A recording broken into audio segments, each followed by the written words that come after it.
Sinyaakan jechuun barbaada. Isatti kanaanu sida dirqama uummataa fudhachuun yoomillee barbaachisummaa qabuuf malee nuti xiqqoo yoo meeshaan hin deeggaramii si'oofnellee baay'ee waa hojjechuuf illee hin qabnu. Haa taatu dirqama keessan fudhee abbaa qabsoo Oromoo akkasuma abbaa aartii Oromoo akkasuma hambaa qabsaa'otaa fi aartistoota Oromoo akkasuma hangafallee jechuu ni dandeenya. Aartisti Jeneraal Umar Suleeman keessaatii sirboota isaa keessaa tokko fudhee isin geeraruuf yaala. Hamilee ilaalaatti.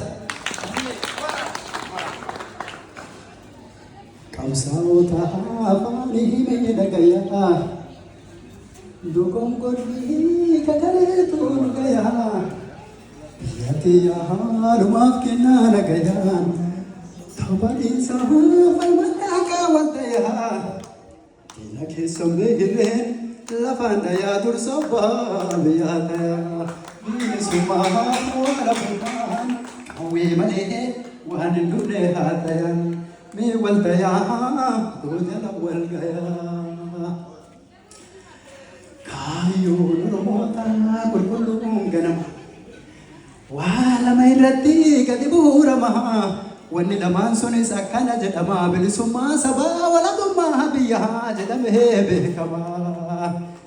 Jarri lamaan sunis akkana hiikama bilisummaa jechuun mirga uummataatu biyya isaa irratti walqixa eegama. Walabummaa jechuun biyya uummataa addunyaa irratti ifatti beekama. Amma yoo ilaallu walabummaa nafee bilisummaa duwwaa irratti yeeffama. Akkamiin yaadama bilisummaan sunuu maalirra ijjatee gadi hundeeffama. Gaafiin biyya tana qalbiidhaan naa qaba bilisummaa namoo biyyatu jalqaba. Namni biyya hin qabne mirga maalii qaba bilisummaan sunuu biyyarraa jalqaba. Isa kanaaf jecha uummanni Oromoo erga cabee kaasee hamma har'aan tanaa qabsootti dadhaba. Wali dubbiin laaltu gaafii biyya tanaaf deebee na dhaqqaba. Kaayyoon saba keenyaa kunoo asit darbe kaayyoon saba keenyaa kunoo asit darbe. Gaafiin adda addaa saba bal'aa keessaa kaka'uu jalqabde. Ati yoo margattee walabummaa biyyaa takkalee sadabde galtee fudhatte moo poostaa si dhaqqabde. Meesi gaafanna Oromiyaa jettee kaleessa lallabde. Har'a maal argannaan Oromiyaan haftee Toophiyaa takkatti jechuu jala qabde.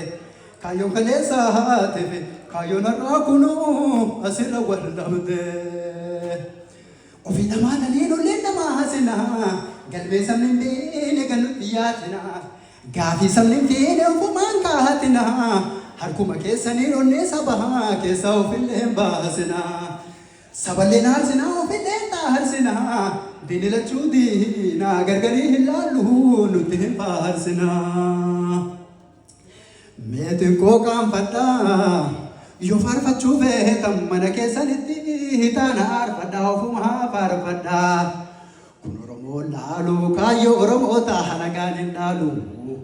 Lammii teenna irra halagaan nu caalu. Nuti dhaaba keenya guddifnee jaalannaa guddoo jala ceenaa. Hogganoota dhugaa warra qabsoo sabaa galmaa gahu feenaa.